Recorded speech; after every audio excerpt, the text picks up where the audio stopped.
Chantal est un petit peu l'outsider au début du film parce que les personnages de Jane Birkin, à savoir Nellie, et de Caroline Célie, à savoir Gabrielle, sont amies dans la vie. Elles sont exactement l'opposé l'une de l'autre, bon, mais elles sont amies depuis toujours. Et elles avaient une amie morte, Françoise, qui était ma grande sœur. Et donc, je suis toujours la petite sœur qui parle de ses malheurs, qui parle de sa sœur, qui parle de ses malheurs, qui parle de sa sœur, qui a une petite vie pas rigolote, il ne se passe pas grand-chose, petit boulot intermittent, alternatif, plutôt foireux, et une toute petite vie avec un petit mari qui n'a plus grand-chose à faire et une fille qui n'est pas là beaucoup. Ça fait combien de temps que t'es mariée? Hein? Oh, je compte même plus. Je me suis mariée très jeune. On s'aimait vraiment.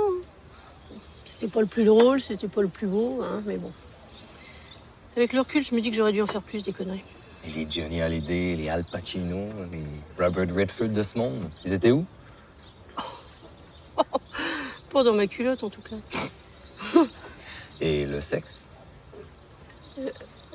La boutique est fermée depuis belle lurette et je sais plus trop où j'ai mis la clé, tu vois. Moi, je sais pas comment tu fais. Bah, je fais pas, c'est tout.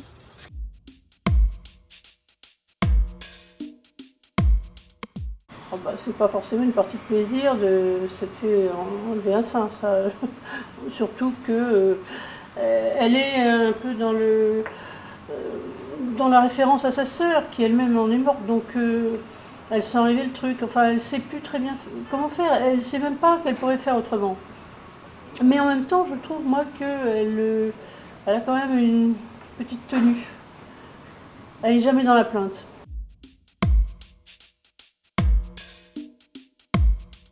C'est Chantal qui comprend le plus vite ce qu'il faut faire tout de suite. Chantal, elle réagit d'une façon globale, puisque les autres ne réagissent que par une situation de séduction ou non. Chantal, non, c'est une réaction de conscience générale. C'est-à-dire qu'elle va tout envoyer bouler, hein. Enfin, un gros nettoyage à sec. Donc, elle est plus dans la soumission qu'on veuille bien d'elle. Rien à foutre. Elle est dans l'exigence qu'on l'écoute et qu'on la regarde. Parce que là, le chien a décongé sur ton sac. Ah non! Non mais je le laisse là, hein, c'est bon, je le laisse. C'est une bonne idée, oui. Vraiment, t'es chiante, hein.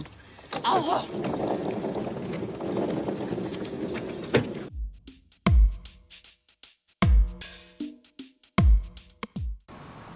Moi, je pense que ça arrive à un moment de la vie où on a épuisé les joies des 25-30 ans qu'on a vécu avant en faisant tout bien dans des petits schémas bien auto-mâchés et auto-digérés par papa, maman et ce que vous appellerez la société.